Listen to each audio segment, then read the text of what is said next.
প্রাথমিক শিক্ষকদের অনির্দিষ্টকালে কর্মবিরতিতে সারা দেশে বন্ধ পাঠদান, ৩ দফা বাস্তবায়ন ও পুলিশি হামলার প্রতিবাদ।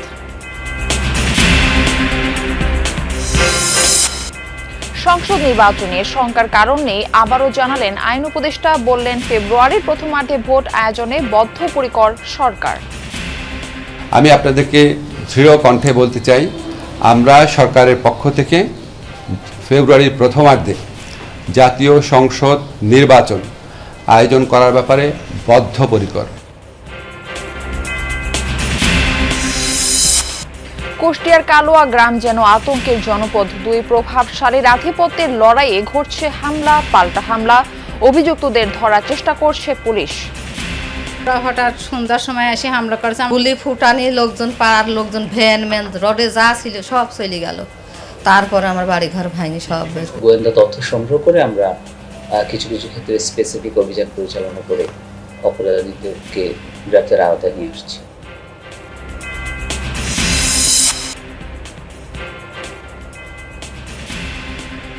যুক্তরাষ্ট্রের ফ্লোরিডায় গাড়ির বেপরোয়া ধাক্কায় প্রাণ গেল অন্তত 4 জনের, গুরুতর আহত কমপক্ষে 13।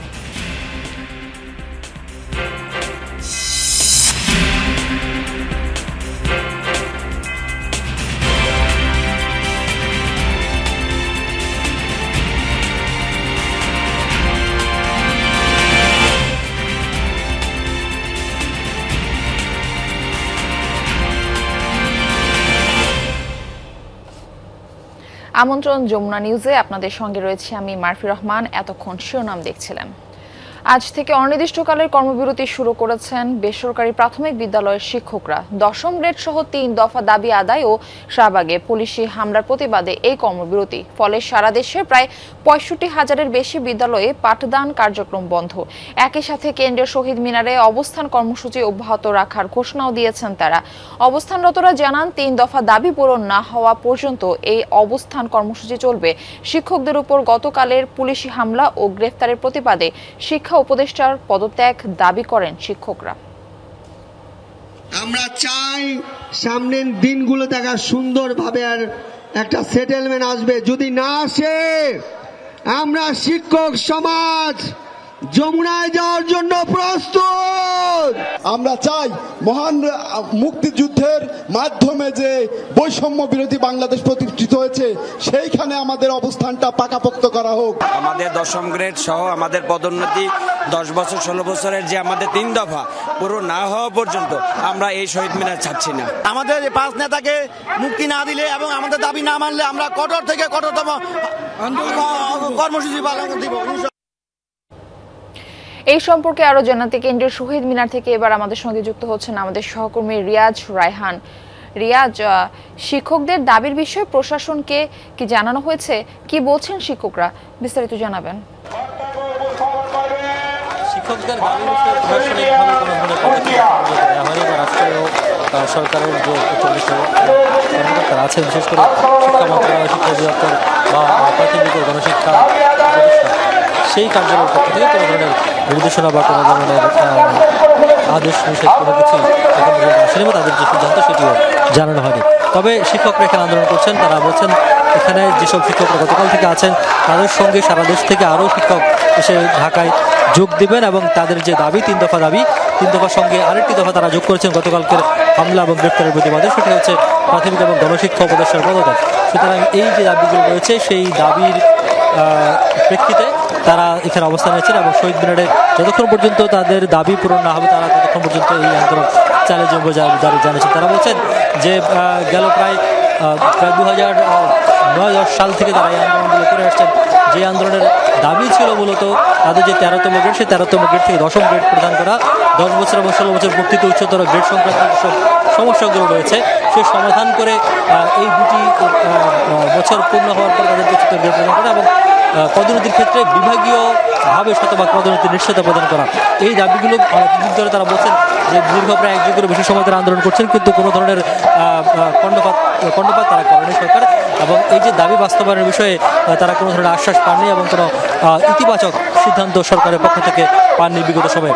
সুতরাং বলছেন যে যেহেতু বৈষম্য বিরোধী বাংলাদেশ গড়ার লক্ষ্যে সবাই এগিয়ে যাচ্ছে, সুতরাং তারা কেন বৈষম্যের শিকার হবে না এমন দাবি তারা করছেন। এবং শহীদ মিনারে তাদের খণ্ড খণ্ডভাবে বসেছেন বিভিন্ন সংগঠন রয়েছে, শিক্ষকদের বেশ কিছু সংগঠন রয়েছে, সেই সংগঠনের সম্মিলিতভাবে তারা এখানে বসেছেন এবং তারা বলছেন যতক্ষণ পর্যন্ত না তাদের দাবি আদায় হবে ততক্ষণ পর্যন্ত আন্দোলন করুন। পাশাপাশি আমরা জানতে চাইছিলাম আরেকটি বিষয় যে আগামী কয়েকদিন পর থেকে মূলত নভেম্বর মাসে শিক্ষার্থীদের বার্ষিক পরীক্ষা শুরু হবে। বার্ষিক পরীক্ষা এই যে ক্ষতি সেটি কীভাবে বসে নেবে? তারা বলছেন যদি তাদের দাবি মেনে না হয় তাহলে তারা শুক্র শনিবারে ক্লাস নিয়ে মূলত তাদের যে ঘাটতি সেই ঘাটতিগুলো পূরণ করে শিক্ষা বা যে পরীক্ষা সেই পরীক্ষা তারা অংশগ্রহণ করাবেন শিক্ষার্থীদের। রিয়াজ, আপনাকে অসংখ্য ধন্যবাদ আমাদের সঙ্গে যুক্ত হবার জন্য। এই বিষয়ে আরো জানাতে ফেনী থেকে এবার আমাদের সঙ্গে যুক্ত হচ্ছেন আমাদের আরেক সহকর্মী আরিফুর রহমান। আরিফ, ফেনীর শিক্ষকদের কর্মবিরতি সম্পর্কে জানাবেন। মারফি, সরকারি প্রাথমিক বিদ্যালয়ের সহকারী শিক্ষকদের যে কর্মবিরতি সেই কর্মবিরতি ফেনীতেও চলছে। আমি আছি এই মুহূর্তে ফেনীর রামপুর সরকারি প্রাথমিক বিদ্যালয়। এখানে এসে আসলে যেটি দেখতে পেয়েছি যে সকল শিক্ষার্থীরা রয়েছে তারা কিন্তু মাঠে খেলাধুলা করছে, অন্যদিকে হচ্ছে যে সকল শিক্ষকরা তারা কিন্তু তাদের যে অফিস কক্ষ সেখানে তারা খোশ গল্প করছে, মোবাইল টিপাটিপি করছে, তারা অলস সময় পার করছে। তবে এখানে আমি ব্যতিক্রম যেটি দেখেছি সেটি হচ্ছে যে সকল অভিভাবক যারা রয়েছে তাদের মধ্যে আসলে চোখে মুখে একটা উদ্বিগ্নতা আমরা দেখেছি। বিশেষ করে হচ্ছে যে কারণ অভিভাবকরা আসলে উদ্বিগ্ন হওয়ার পেছনে যে কারণটি সেটি হচ্ছে যে আপনি জানেন যে বছরের শুরুতে যে সকল শিক্ষার্থীদের হাতে বই না পৌঁছানোর কারণে সে সময় পুরো 1 মাস সে সময় শ্রেণী কার্যক্রম ব্যাহত হয়েছিল এবং কি গত মে মাসেও এই সকল শিক্ষকরাই তাদের 11তম গ্রেডের দাবিতে তারা সে সময় মে মাসের 5 তারিখ থেকে পুরো মাস জুড়ে তারা আন্দোলন করেছিল। এখন নভেম্বর মাসে এসে সেটি আবার শুরু হয়েছে। আমরা এখানকার অভিভাবকদের সাথে কথা বলে যেটি জেনেছি যে সরকারি ছুটি 76 দিন এবং হচ্ছে সাপ্তাহিক যে ছুটি শুক্র এবং শনিবারে সেটি 104 দিন, সব মিলিয়ে 180 দিন। তার মানে হচ্ছে বছরের 6 মাস থাকে স্বাভাবিক প্রক্রিয়ায় বন্ধ থাকে। এর বাইরে হচ্ছে যে ফেনীতে বন্যার কারণে বন্ধ ছিল, জানুয়ারি মাসে বন্ধ ছিল, মে মাসে বন্ধ ছিল, এখন নভেম্বর মাসেও একই প্রক্রিয়া আবার শুরু হয়েছে। যার কারণে হচ্ছে যে এখানকার যে সকল শিক্ষার্থীরা এবং সারা বাংলাদেশের যে সকল প্রাথমিক শিক্ষার্থীরা যারা রয়েছে তারা কিন্তু চরমভাবে শিক্ষা থেকে তারা পাঠদান থেকে চরমভাবে ব্যাহত হচ্ছে। যে শ্রেণী কার্যক্রম বন্ধ থাকার কারণে শিক্ষার্থীরা যারা রয়েছে তাদের কিন্তু চরমভাবে কিন্তু পড়াশোনার আসলে ক্ষতিগ্রস্ত হচ্ছে। আমরা এর বাইরের তথ্য আপনাকে যদি দিই সেটি হচ্ছে যে সকল প্রাথমিকের সমপর্যায়ে যে সকল নুরানি মাদ্রাসা কিংবা ইবতেদায়ী যে সকল মাদ্রাসাগুলো রয়েছে সেই সকল মাদ্রাসাগুলোতে যথারীতি শ্রেণী কার্যক্রম চলছে। যার কারণে হচ্ছে যে এখানকার অভিজ্ঞ মহল যেটি বলছে যে এরকম যে সরকারি প্রাথমিক বিদ্যালয়ের শ্রেণী কার্যক্রম বন্ধ থাকার কারণে হচ্ছে যে প্রাথমিকের যে শিক্ষা সেই শিক্ষা কার্যক্রম ব্যাহত হচ্ছে। মারফি। আরিফ, আপনাকে ধন্যবাদ। জাতীয় সংসদ নির্বাচনে শঙ্কার কোনো কারণ নেই। সরকার ফেব্রুয়ারির প্রথমার্ধে নির্বাচন আয়োজনের ব্যাপারে বদ্ধপরিকর, এমনটাই জানিয়েছেন আইন, বিচার ও সংসদ বিষয়ক উপদেষ্টা ডক্টর আসিফ নজরুল। সকালে রাজশাহীর চিফ জুডিশিয়াল ম্যাজিস্ট্রেট আদালতে বিচারকদের সাথে আলোচনা শেষে এই কথা বলেন তিনি। আসিফ নজরুল বলেন, নির্বাচন আয়োজনের জন্য উৎসব মুখর পরিবেশ নিশ্চিত করতে প্রয়োজনীয় সবকিছুই করবে সরকার। তিনি আরও বলেন, রাজনৈতিক দলগুলো একে অপরের উপর চাপ সৃষ্টি, আবার কখনো উপদেষ্টার উপর চাপ সৃষ্টি করতে বিভিন্ন কথা বলে। এর মধ্যে কিছু বিষয় সত্য থাকলেও তাদের কথায় মনে হয় নির্বাচনে আশঙ্কা রয়েছে, কিন্তু বাস্তবে তা নেই।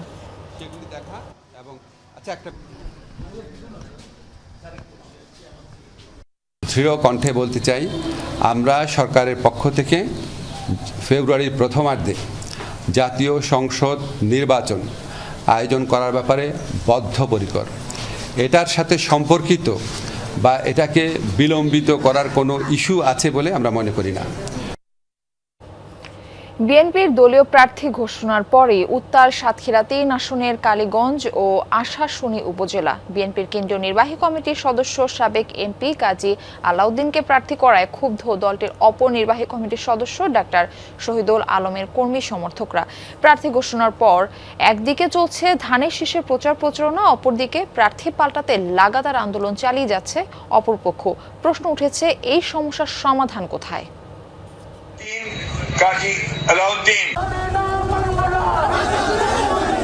গেল ৩ নভেম্বর বিএনপি প্রার্থী ঘোষণার পর রাতেই সাতক্ষীরা ৩ আসনের নলতায় শুরু হয় বিক্ষোভ। পরদিন নলতা ও কালীগঞ্জ সদরে সকাল থেকে সন্ধ্যা সড়কে চলে বিক্ষোভ। একটাই দাবি, ডাক্তার শহীদুল আলমের মনোনয়ন। ডাক্তার শহীদুল ভাই যদি আমাদের এখানে আসে তাহলে আমরা ইনশাআল্লাহ দেশনায়ক তারেক রহমানকে এই আসনটা উপহার দিতে পারবো। তার নমিনেশন নেওয়ার জন্য আমরা এই রাজপথে নেমেছি। যতদিন পর্যন্ত না দেবে ততদিন আমরা এই রাজপথেই থাকবো। আমরা জনগণ তার প্রিয় হইয়া তার জন্য আজকে রাজপথে আইছি। প্রার্থী বদলাতে বিক্ষোভ, মানববন্ধন, কালো পতাকা মিছিল সহ লাগাতার কর্মসূচি পালন করছে এক পক্ষ। দাবি পূরণ না করা পর্যন্ত আন্দোলন চালিয়ে যাওয়ার ঘোষণা দিয়েছেন ডাক্তার শহীদুল আলমের অনুসারীরা। সবশেষ গণপদত্যাগ কর্মসূচিরও ঘোষণা রয়েছে তাদের।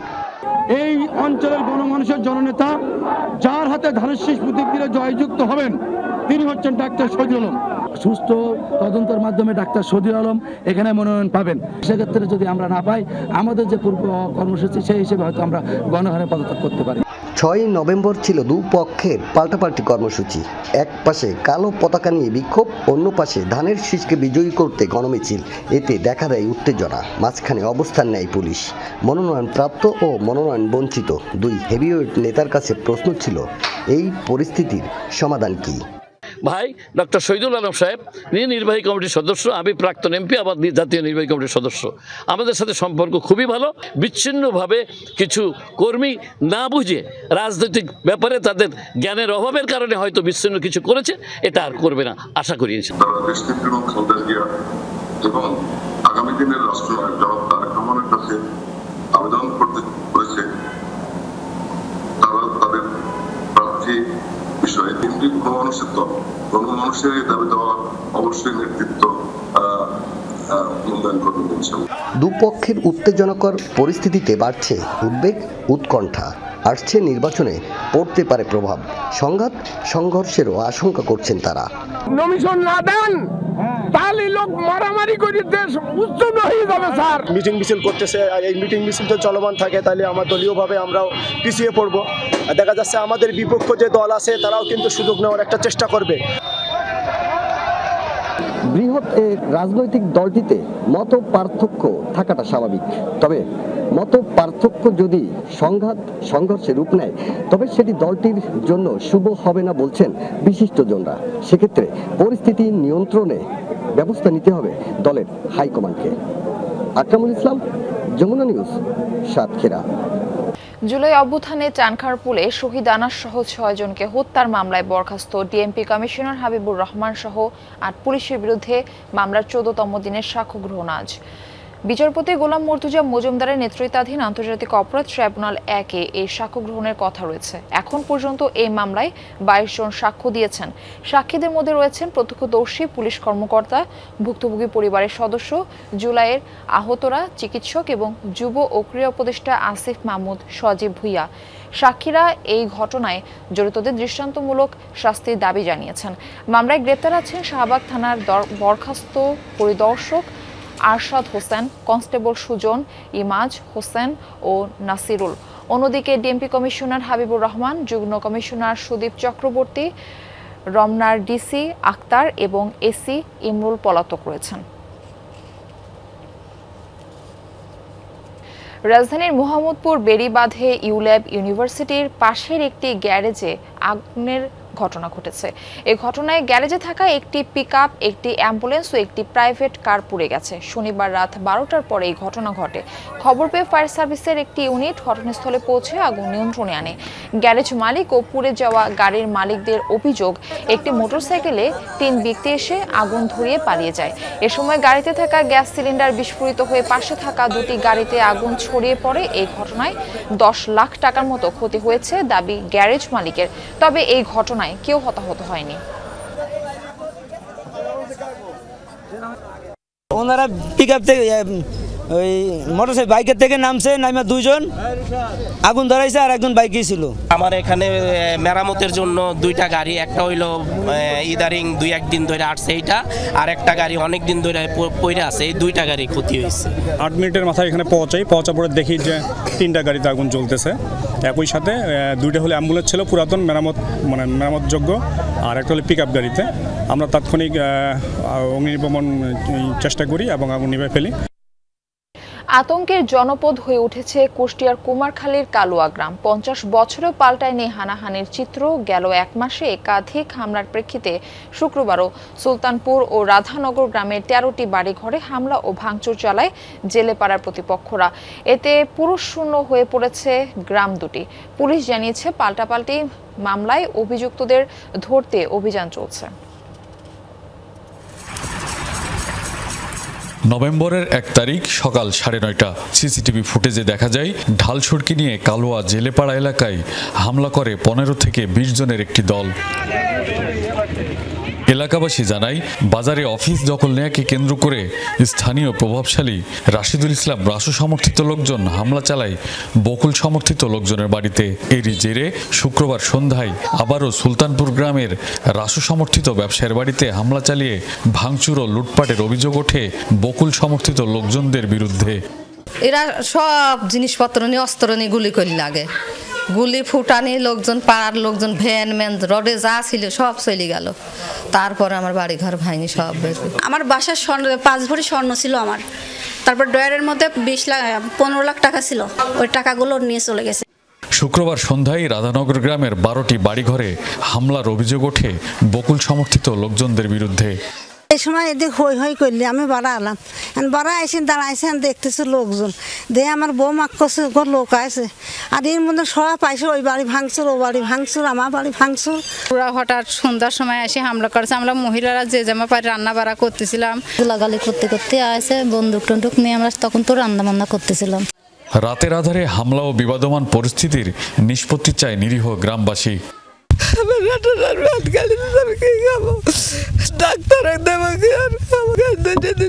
আমরা গরিব মানুষ, আমরা পাট খাটা লোক, যাতে শান্ত সৃষ্টিভাবে আমরা থাকতে পারি, আমরা ঘুমাতে পারি, কর্মজীবিত লোক কর্ম করি খাতে পারি। গ্রামগুলোতে একাধিকবার পুলিশের অভিযান হলেও ধরাছোঁয়ার বাইরে মূল অভিযুক্তরা সহ জড়িত সন্ত্রাসীরা। গোয়েন্দা তথ্য সংগ্রহ করে আমরা কিছু কিছু ক্ষেত্রে স্পেসিফিক অভিযান পরিচালনা করে অপরাধীদেরকে গ্রেপ্তার আওতায় নিয়ে আসছি। শহরকেন্দ্রিক বিশেষ অভিযান পরিচালনা করছি ইতিমধ্যেই।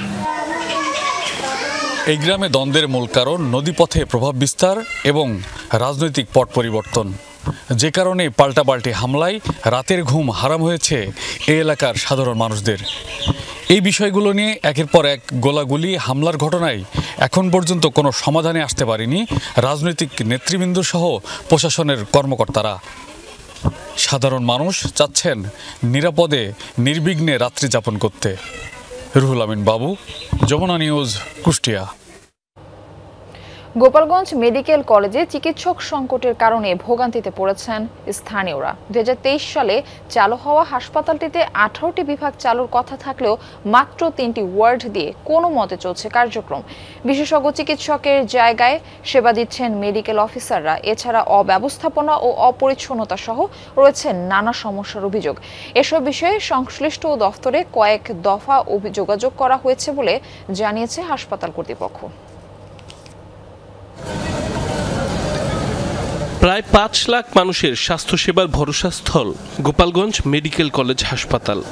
কাঙ্ক্ষিত সেবার আশায় স্থানীয়দের এমন দীর্ঘ লাইন প্রতিদিনকার চিত্র। তবে চিকিৎসক আর বিভাগ সংকটে কার্যক্রম চলছে ধুকে ধুকে।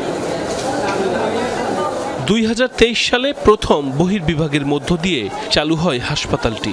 পরের বছর ১৮টি বিভাগের মধ্যে মেডিসিন, শিশু এবং গাইনি ওয়ার্ড দিয়ে শুরু হয় ইনডোর কার্যক্রম।